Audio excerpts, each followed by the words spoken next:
Salut à toutes et à tous. Une recherche actualisée des ondes gravitationnelles primordiales qui auraient été produites lors de la phase inflationnaire de l'univers ne trouve toujours pas de signal. Cette nouvelle contrainte observationnelle implique que certains modèles d'inflation de l'univers primordial deviennent moins viables. L'étude est parue dans Physical Review Letters.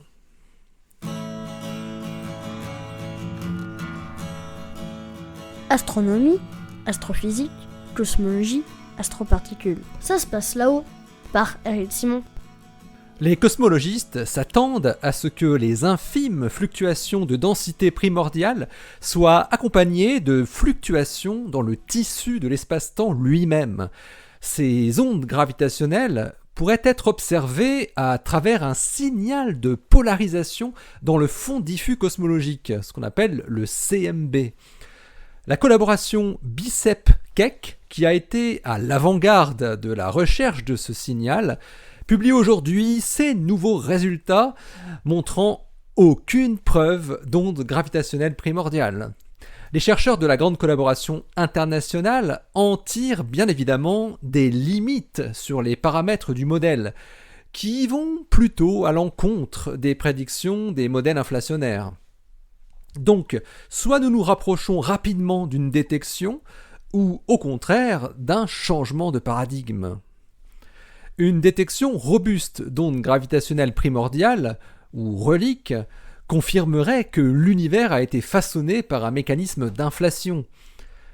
L'inflation, on le rappelle, a été introduite au début des années 80 pour résoudre plusieurs problèmes de la cosmologie, comme l'existence de fluctuations de densité et l'isotropie à grande échelle.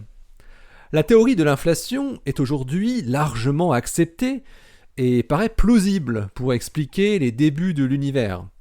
Si cette théorie est correcte et que les ondes gravitationnelles ont rempli l'univers primitif, alors on s'attend à voir une polarisation dans la lumière du CMB, un motif particulier qu'on appelle des modes B.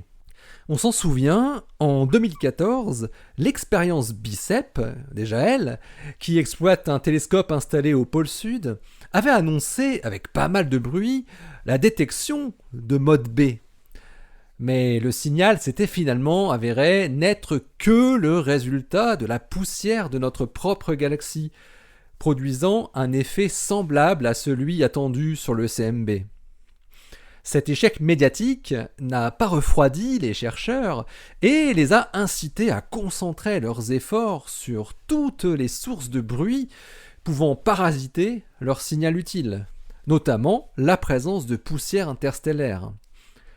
Au fil des ans, les chercheurs de l'expérience BICEP et d'un projet conjoint appelé Keck Array ont développé des modèles de poussière très élaborés en utilisant des données à différentes fréquences.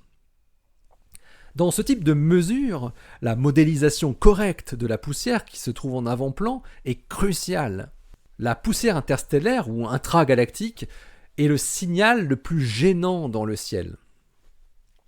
Les modèles de poussière que les chercheurs construisent sont basés sur des observations à haute fréquence du satellite Planck, les données à 353 GHz.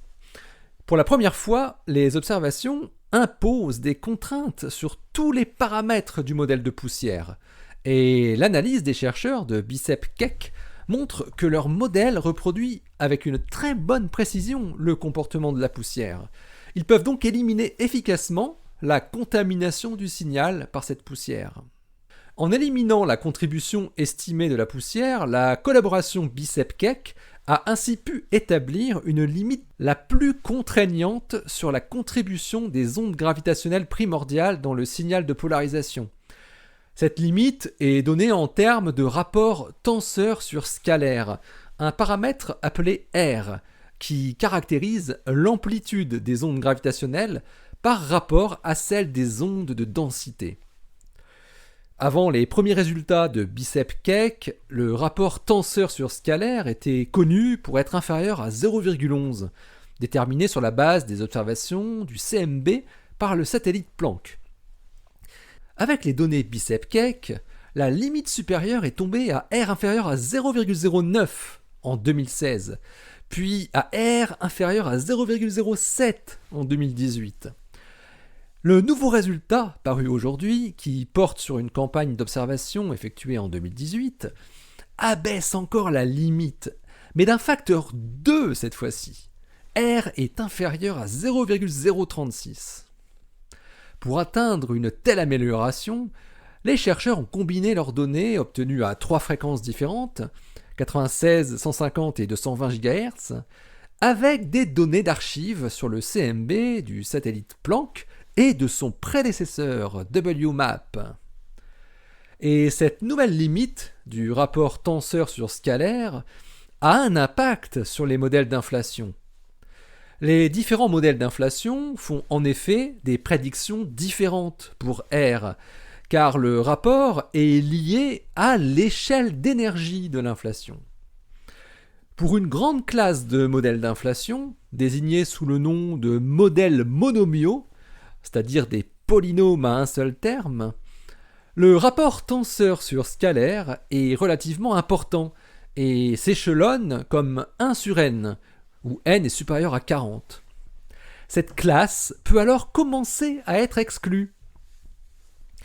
Pour une autre classe de modèles inflationnaires, inspirée par les travaux d'Alexei Starobinsky au début des années 80, le rapport tenseur sur scalaire s'échelonne comme 1 sur n au carré, ce qui conduit à une valeur plus petite de R, mais qui reste dans les nouvelles limites de Bicep-Keck. Il existe aussi d'autres modèles qui ont un R proportionnel à n puissance t, avec t supérieur à 2, mais ces modèles ont tendance à prédire des valeurs incompatibles avec les limites actuelles. La plupart des modèles d'inflation prédisent R supérieur à 10 puissance moins 4. La nouvelle limite Bicep-Keck est encore à plus de 2 ordres de grandeur de ce seuil, mais l'amélioration rapide de ces dernières années, associée à une bien meilleure compréhension des avant-plans, suggère que les chercheurs seront bientôt en mesure d'atteindre ce seuil théorique de 10 puissance moins 4. Outre les efforts continus de Bicep-Keck, en étroite collaboration avec le South Pole Telescope, le SPT, l'observatoire Simons au Chili et un peu plus tard l'expérience CMB-S4, qui est un effort conjoint des groupes de l'observatoire Simons et de Bicep, devrait atteindre la sensibilité expérimentale nécessaire pour mesurer R aussi bas que 10 puissance moins 4, et ce peut-être avant la fin de la décennie. Ajoutée à ces observations au sol, une mission satellitaire japonaise appelée Lightbird sera lancée en 2028 pour étudier le fond diffus cosmologique. Alors la combinaison d'expériences au sol et en orbite sera primordiale pour la recherche de la polarisation du CMB. Si les futures mesures continuent à ne trouver aucun signal d'onde gravitationnelle primordiale et une valeur toujours plus faible de R, cela impliquera de reconsidérer drastiquement nos modèles inflationnaires, voire de rejeter complètement l'inflation. L'article de la collaboration Bicep-Keck est paru dans la prestigieuse Physical Review Letters, le journal où il faut publier pour avoir un prix Nobel. Et c'est paru donc le 4 octobre 2021, et le titre est le suivant: Improved Constraints on Primordial Gravitational Waves using Planck, WMAP and Bicep-Keck observations through the 2018 observing season. Allez, d'ici la prochaine, portez-vous bien, restez bien les yeux vers le ciel et restez bien les pieds sur terre. Allez, salut!